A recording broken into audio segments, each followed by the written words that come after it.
me to the dock.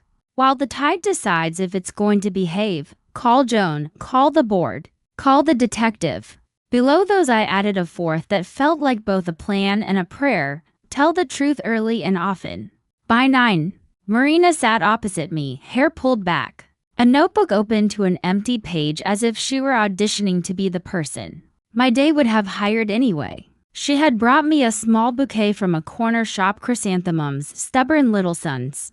I set them by the sink and told her she was not to bring me flowers again. She was the flowers. She laughed, embarrassed, then squared her shoulders. In that way survivors do when they realize being necessary is a full-time job. Joan arrived with a briefcase like a steel lunchbox and a look that said she had already eaten two uncooperative administrators for breakfast. We moved to the dining room, cleared of paper boats and cake plates. The table suddenly dressed for strategy. Joan listened to the weft and warp of the night. She asked the questions that took the story apart and put it back together. Without dropping any of the glass to fronts, she said finally, clicking her pen, "Criminal attempted poisoning. The DA will handle that with our cooperation. Civil, defamation and stalking if we want them. Plus whatever comes out of her pharmaceutical license mess. Third, not a legal front, but just as critical narrative. You run a foundation.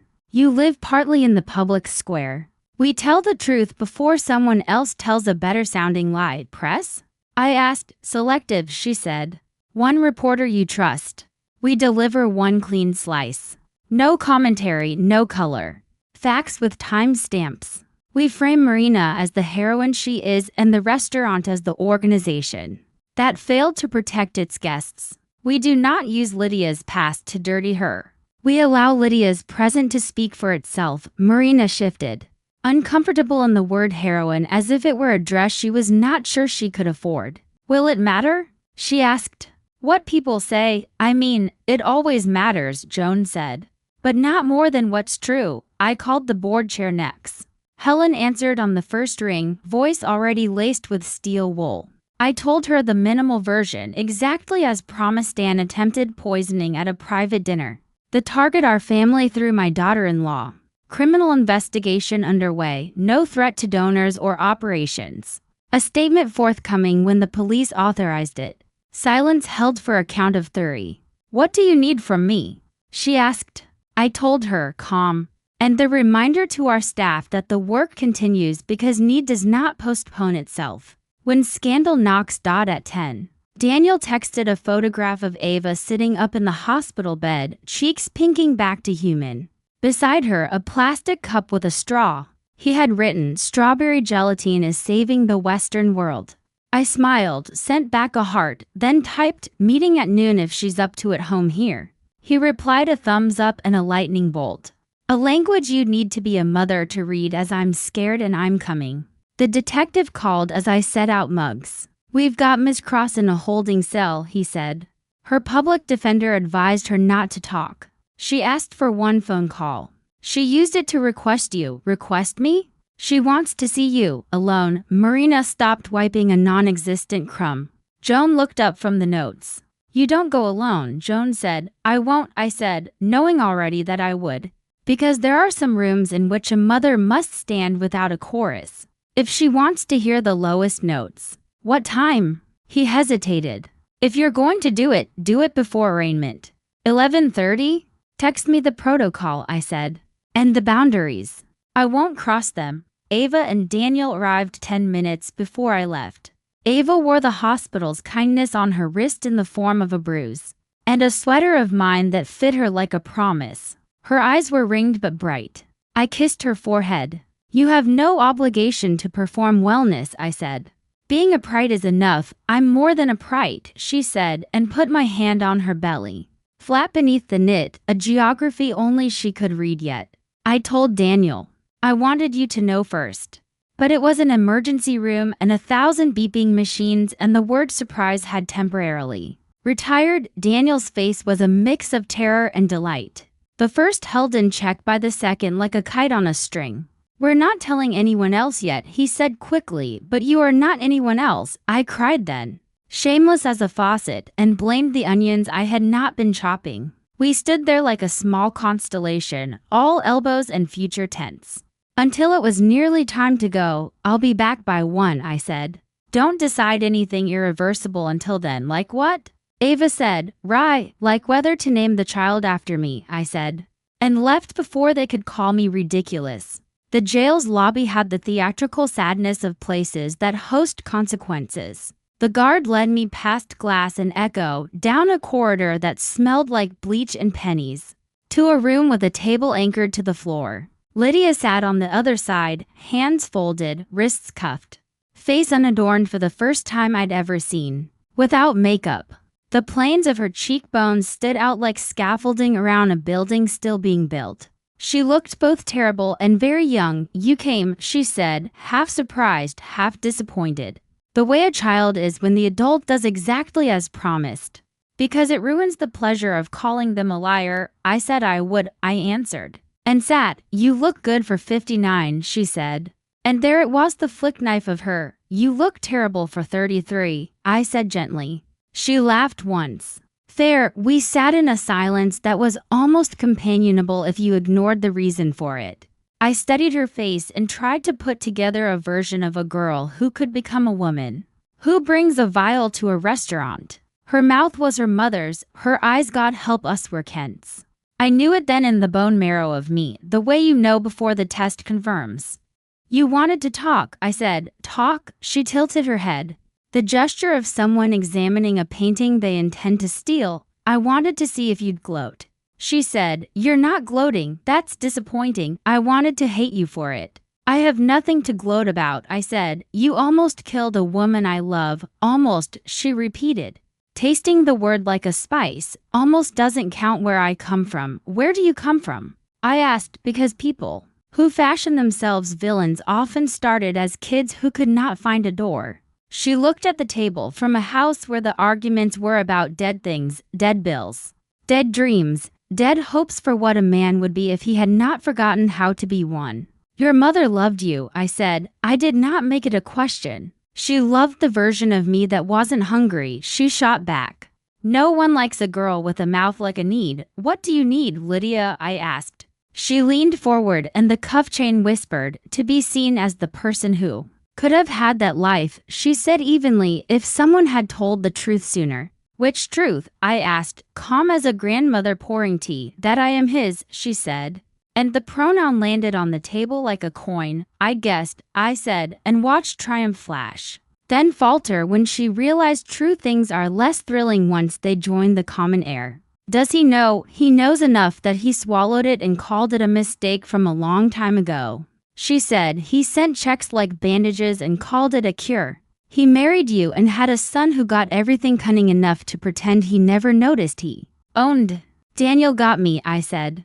Me and a mortgage and second-hand furniture and a father who left when the shouting wore through the walls. She looked startled, then bored, because compassion is harder to maintain than anger. You don't get to be the sad one, Emma, she said. It ruins the math. I'm not sad, I said. I'm furious at him for failing all his children. At myself for not learning earlier how to lock the doors between the past and the kitchen. At you for choosing poison over a petition. A petition to whom? She asked, something raw and honest showing through. To the world? To the family? To the God of second acts? To yourself, I said. To ask for a life that doesn't require anyone else to bleed so you can feel real. She looked at me long enough that I could see the shape of the girl she had been, a child who had tried to hold two adults together with her hands and been told to mind her own business.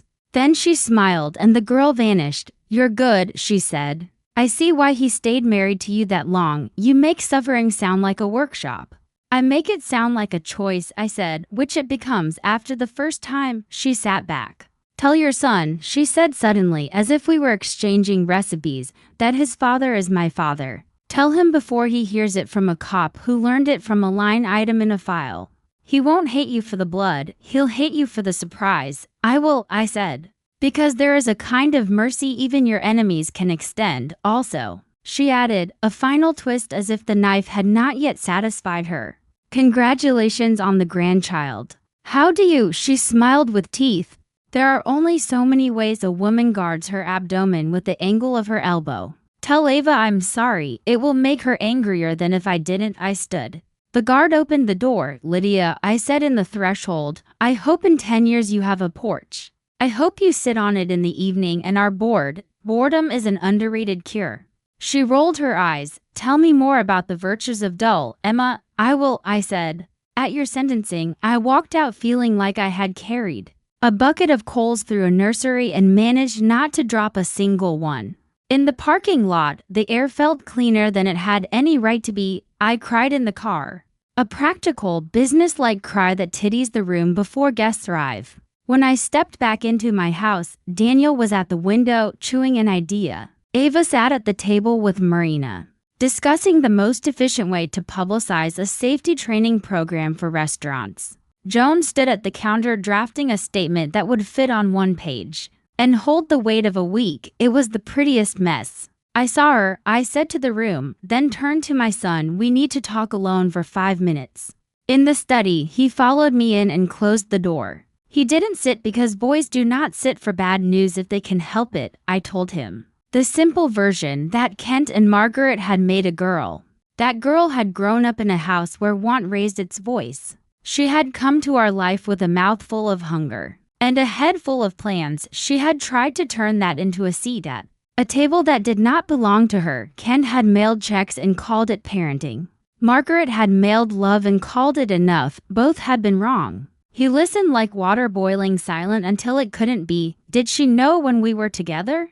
He asked finally. I don't think so, I said. She knows now. He nodded once, twice, as if the motion might sort the rocks on the stream. Then he put his hand on the back of the chair as if it were a shoulder. I feel disgusting. He said simply. You are not, I said. You are unlucky. You are a man who loved a woman badly matched to him and then left and then married a woman who is your home. Should I tell Ava? He asked, though he already knew the answer. Yes, I said. We only keep secrets that protect joy. This one only protects shame. He laughed, a little hoarsely. When did you get so wise, Mom? When I stopped trying to be liked, I said. Also around the time of my second cup of coffee, we rejoined the others. Daniel sat beside Ava, took her hand and told her what I had told him. She listened, eyes steady. The way swimmers listen to the ocean before they go in. Then she let out a breath that wasn't quite a laugh. Well, she said, there goes my plan to invite Lydia to the baby shower in the afternoon. We met with Joan and the detective on a video call that stacked our faces like a new kind of family portrait. We approved the statement. We arranged security improvements at home and at the foundation. Marina accepted my offer of a role, public safety coordinator, a title we invented in a rush, and promised to define with rigor. She would complete her degree on our dime. She would build trainings for restaurants across the city on recognizing tampering, on surveillance procedures, on how to prioritize humans over liability. She cried, this time not businesslike at all, and hugged me with the fierce awkwardness of a person unaccustomed to both good news and permission to receive it. By evening, the reporter I trusted published a crisp piece with the headline No one could twist. Attempted poisoning at private dinner thwarted by waitress warning. Video leads to arrest. No names of victims. The restaurant named with its statement. Marina called a young employee whose quick thinking may have saved a life. The comments were the usual stew of empathy and sport, but the first 15 were flowers left at a door. I did not read further because the soul can only absorb so much. Weather. At 9. Kent texted a sentence that tried on the costume of responsibility. We should talk. I wrote back, tomorrow 11 at Joan's office. Bring Margaret, bring the truth. He replied, okay.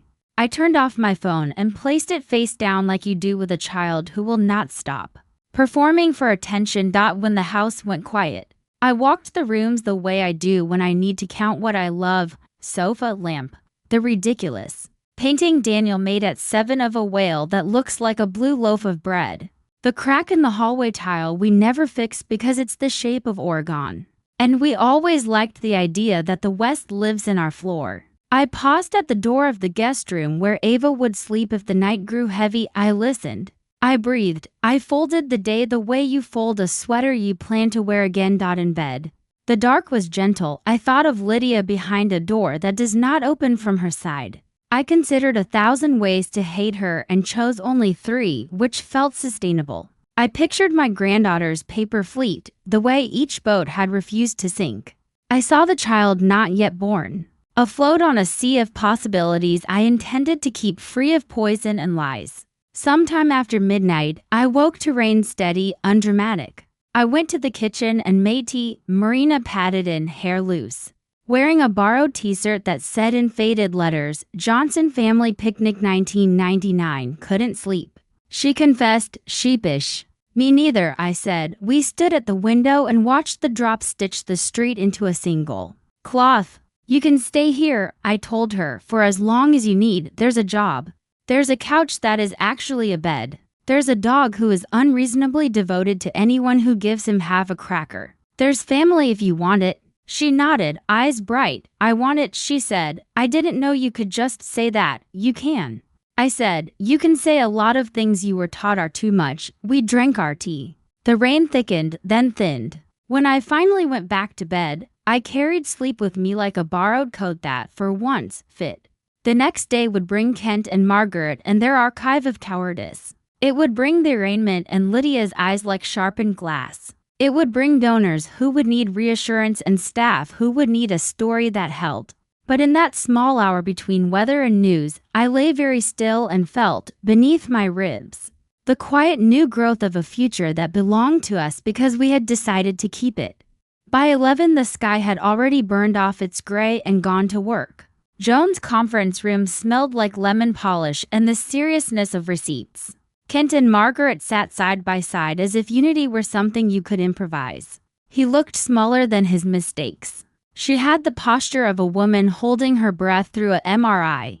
Joan kept notes with a patience that could have measured rainfall. I told them what I would allow, that Lydia was arrested, that Ava was recovering, that we wouldn't litigate history in a room with cookies. Kent tried the old charm, the kind that once passed for apology when I was 28 and unpracticed at survival. Emma, I didn't know how to. You did, I said softly. You chose not to. Here's what happens now. You acknowledge paternity in writing and in court. You cooperate with the DA. You fund a trust for the woman your neglect helped weaponize, not so she can harm, but so she can stop borrowing danger to feel significant. After that, you disappear from the lanes where my family walks. Margaret's hands trembled, then stilled on her purse. She's not a monster, she said. No, I answered. She's a consequence. That's worse until it's better. Joan slid papers across the table, the dry music of consequence. Kent signed as if the pen weighed more than it had yesterday. When they left, the air lightened. Joan capped her pen. You were merciful, she said. No, I said. I was precise. At arraignment, the courtroom was all varnish and ventilation. Lydia entered in the pale beige of county humility and still managed to look like center stage. She scanned for me and found me because some havoc needs a witness. The charges were read. Her lawyer pleaded not guilty, then negotiated in the hallway like a man haggling over bad fruit. By late afternoon, the outline was drawn, a plea to attempted poisoning and harassment. A separate case for pharmaceutical diversion, mandatory treatment. Prison that would count her days one by one instead of all at once. A lifetime order to stay where we weren't. When she was led past me, she paused. The chain ratcheted. Tell him the porch sounds boring, she said, almost smiling. But I'm listening. You will be someone's neighbor someday, I said. Start practicing, she laughed. And for a heartbeat, I saw the version of her that might have existed if a handful of afternoons in 1991 had gone differently. Then the deputy moved her on and the door thunked its heavy punctuation. The foundation survived the news cycle because we refused to serve it headlines. We released a single statement, immaculate as a pressed shirt. The board stood firm. Donors called to say they were sending casseroles in the form of checks. Casa Aurelia issued its apology and a new policy manual. The manager who fired Marina called twice and emailed 5 times. I forwarded the messages to spam labeled instruction. By month's end, restaurants across the city were lining up for marina protocol trainings, and I learned the pleasure of watching a young woman walk into rooms with a clipboard and leave with quieter consciences behind her. We paid her to finish school. She came home to us most nights anyway. Leela taught her how to fold swans out of napkins. I taught her the uses of refusing to be small. Daniel and Ava moved through the aftermath like people learning a new music. They said everything. They repeated the worst parts until the corners wore down. Daniel visited his father once. Not so much to forgive as to return a box he'd been carrying since childhood. He came home lighter and angry in the useful way, the kind that builds fences instead of bonfires.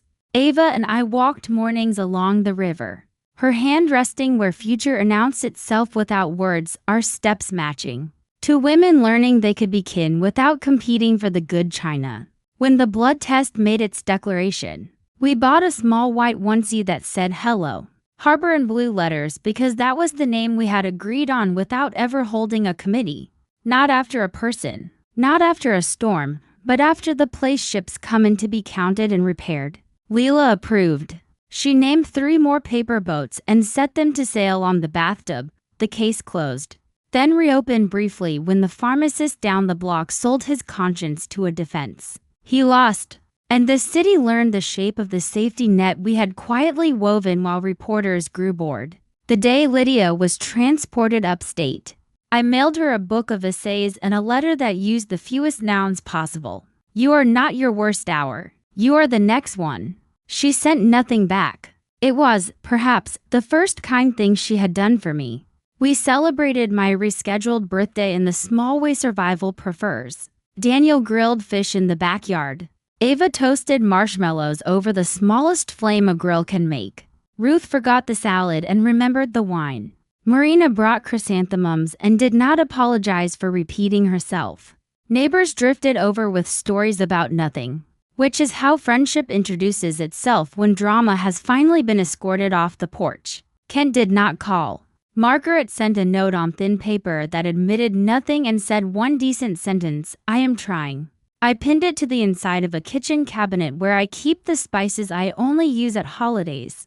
Trying belongs there within reach, rarely needed, still good. In the fall, the foundation launched a program named Boats to fund small, unglamorous interventions, ride vouchers for night shift nurses, legal fees for tenants fighting slumlords, scholarships for waitstaff finishing school in the cracks between double shifts. We stamped each grant letter with a little embossed skiff because ridiculous hope is still hope. And because the world has enough granite. The morning Harbor was born. The sky was a color that has no name unless you have stood on a hospital roof at 6 a.m. holding your breath while elevators learn where you need them. Daniel texted a picture that took up my whole screen. Ava's hair stuck to her forehead, her smile knocked crooked by awe, the smallest fist in the world pushing against the air as if to test whether it would hold. I got to them by the second cup of coffee. I kissed Ava's damp temple and thanked her for arriving. I placed my finger in Harbor's palm and felt the grip that will keep me from drifting, even as I pretend I'm the one anchoring him. We counted toes. We cried the useful kind again. A nurse, who had trained last month under the Marina protocol, winked at me across the bassinet and said, "No one's switching anything on my watch." We both knew she meant more than hospital bracelets.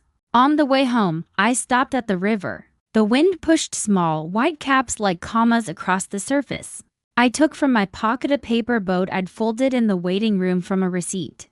On its side I had written in pencil 3 words and a year. We kept us. 59. I set it on the water and watched until it became a punctuation mark in the moving sentence. Then a dot, then gone. We rebuilt in increments. That is the true pace of repair, small, daily, less cinematic than the fall. When Harbor learned to laugh, I forgave everything in the radius of his breath. When Lydia wrote from the facility a postcard with a watercolor porch and a single sentence, "Boredom is unbearable except on Tuesdays," I wrote back with suggestions for how to make Tuesday larger. When Marina crossed a stage in a blue gown and took her diploma, I clapped too loudly and did not apologize. Casa Aurelia invited her to give their keynote on safety at a gala I did not attend. She sent me a picture of a room clapping for a girl who had once been told to mind her station. On the first birthday after all of it, we gathered the way we do now. Not because the calendar told us, but because habit became the shape of love. The cake was an ordinary circle with white frosting. Layla had stuck 3 paper triangles into it like sails. Daniel poured sparkling apple juice into plain glasses. Ava carried Harborin on her hip, the knit hat I'd made him tilting like a crown. We lifted our mismatched cups. Crystal chimed somewhere in the past and then accepted it wasn't invited. My name is Emma Johnson. I said, because saying your own name out loud is a kind of fence and a kind of welcome. And I am grateful that the worst thing we can imagine is not the last thing that happens. We ate. We argued gently about nothing. We cleaned as we went.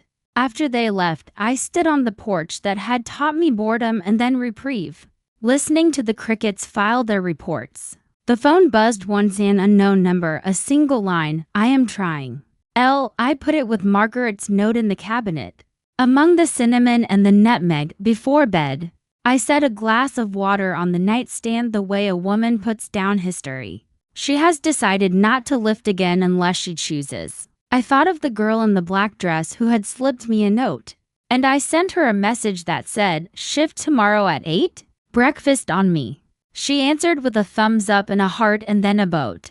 I laughed alone in the dark and felt an alone dot in the morning, the kettle sang. The house smelled like coffee and something sweeter peace, probably.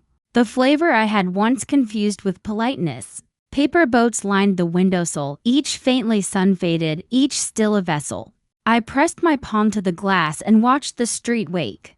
This is how it ends and how it keeps going, not with a gavel, not with a headline, but with a fleet of tiny crafts that know their way home. With an unlocked window and a locked door. With a family that looks like a map someone hand drew and then used.